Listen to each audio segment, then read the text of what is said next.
हम बात करेंगे खार्किव पर गिराए क्लस्टर बॉम्ब की भी, जो अलग अलग हथियार इस वक्त वैक्यूम बॉम्ब, क्लस्टर बॉम्ब का इस्तेमाल हो रहा है। गौरव सावंत हमारे साथ जुड़ गए हैं।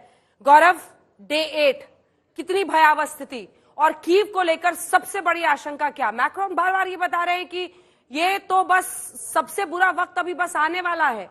क्या संकेत मिल रहे हैं पुतिन की इस जंग के?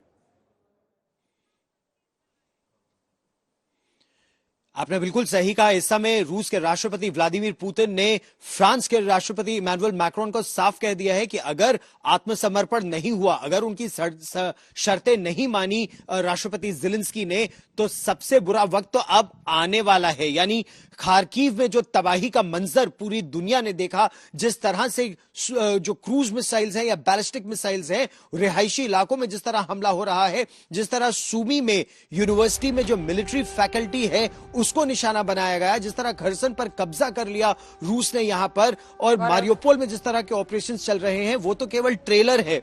असली ऑपरेशन तो अब आएगा कीव पर, और कीव की तैयारी, कीव की सुरक्षा और कीव पर हमले अब शुरू हो चुके हैं। अंजना, यही सवाल है गौरव कि एक तरफ पुतिन कह रहे हैं कि मैं तो यूक्रेन को रास्ते पर लाकर रुकूंगा, मैं तो तबाह कर दूंगा, दूसरी तरफ ज़ेलेंस्की अड़े हुए हैं।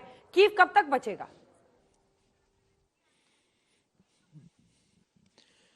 ये दो बहुत ताकतवर नेताओं के अहम की भी लड़ाई हो गई है, और अब तो ये लड़ाई ये हो गई है कि एक तरफ अमेरिका नेटो देश है और दूसरी तरफ रूस है, और ये वर्चस्व की लड़ाई है। जो पीछे हटा वर्ल्ड ऑर्डर में वो तबाह हो गया, और इसीलिए दोनों पीछे हटने को तैयार नहीं। नेटो देशों ने, अमेरिका ने, उन्होंने केवल पाबंदियां लगाई हैं रूस पर, आर्थिक पाबंदियां, और उसके साथ वो मदद कर रहे हैं, चाहे आर्थिक तौर पर या रसद सामग्री देकर या युद्ध के हथियार देकर यूक्रेन की। लेकिन ये पूरा जज्बा, जोश और हथियार है यूक्रेन के। जितने समय इनके पास हथियार रहेंगे, उस जज्बे और एंटी टैंक गाइडेड मिसाइल और सरफेस टू एयर मिसाइल के साथ, उन हथियारों के साथ ये लड़ते रहेंगे। अलग अलग पिकेट्स पर, अलग अलग मोर्चों पर आज भी हमने देखा किस तरह से यूक्रेन की सेना और जनता लगी हुई है लोहा लेने के लिए। और यहां के रक्षा मंत्रालय ने आज ये दावा किया कि वो जो 63 किलोमीटर लंबा काफिला आ रहा था, वो क्यों नहीं पहुंच पाया इतने दिनों में राजधानी कीव तक,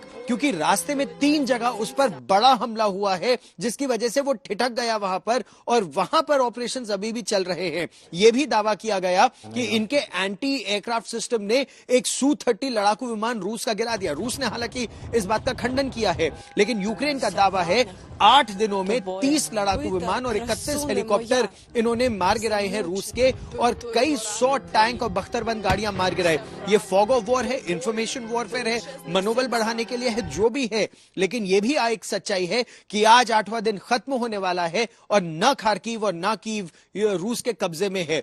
कई विशेषज्ञ अंजना ये कह भी रहे हैं कि केवल 8 दिन है, ये तो केवल अटैक फेज है। इस अटैक फेज का इंटेंसिफिकेशन आने वाले 2-3 दिनों में होगा, और उसके बाद असल ऑपरेशंस देखने को मिलेंगे। लेकिन अगर ऐसा होगा तो यह दिखाता है कि दुनिया की सबसे बड़ी महाशक्ति समझे जाने वाले रूस को, अमेरिका के साथ जो दूसरी बड़ी महाशक्ति है, उसको भी यूक्रेन जैसे देश में कब्जा करने के लिए इतना लंबा समय लगा। और रूस के मुताबिक उसके 500 सिपाही मारे गए हैं, यूक्रेन के मुताबिक रूस के 6000 सिपाही मारे गए हैं। तो यह दिखाता है, मतलब अगर आप कारगिल की लड़ाई की बात करें, एक ही ऑपरेशन था, उसमें हमारे 534 वीर योद्धा उन ऊंचाइयों पर उन्होंने अपने प्राणों का सर्वोच्च बलिदान दिया। यहां पर 500 से ज्यादा रूस के सिपाही इन 8 दिनों में मारे गए हैं। तो यह दिखाता है कितने इंटेंस ऑपरेशंस अलग अलग सेक्टर्स में, अलग अलग एरियाज में चल रहे हैं। अंजना, गौरव, आप बने रहिए हमारे साथ। एक छोटा सा सवाल जल्दी से आपसे है, उसके बाद हम क्लस्टर बॉम्ब पे यहाँ पर बातचीत करेंगे।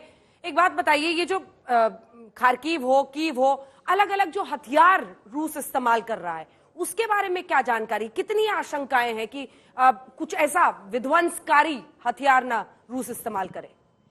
छोटा सा जवाब।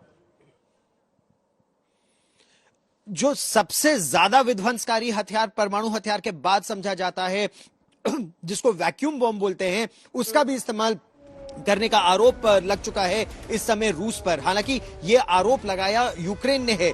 ये आरोप भी लगा रहे हैं कि रासायनिक हथियारों का भी इस्तेमाल हो रहा है, दूसरी तरफ से भी पलटवार हो रहा है, क्रूज मिसाइल्स का, बैलिस्टिक मिसाइल्स का इस्तेमाल हो रहा है। तो बहुत पावरफुल डिस्ट्रक्टिव वेपन्स का इस्तेमाल तो अभी हो ही रहा है। और सर्गेई लावरोव जो है रूस के विदेश मंत्री, उन्होंने नेटो देशों को तटस्थ रहने के लिए या दूर रहने के लिए चेतावनी देते हुए कहा कि अगर वो इसमें शामिल होते हैं तो परमाणु हथियारों तक ये युद्ध चला जाएगा। और S-400 सिस्टम को लगाना, ट्रायम्फ सिस्टम जो विश्व का सबसे अच्छा एयर डिफेंस सिस्टम है, जो 5 सिस्टम अभी भारत ने भी खरीदे हैं 39,000 करोड़ रुपए के, वो सिस्टम को लगाना यूक्रेन के लिए नहीं, नेटो देशों का संदेश है, मत शामिल होना वरना नुकसान बहुत ज्यादा होगा तुम्हारा।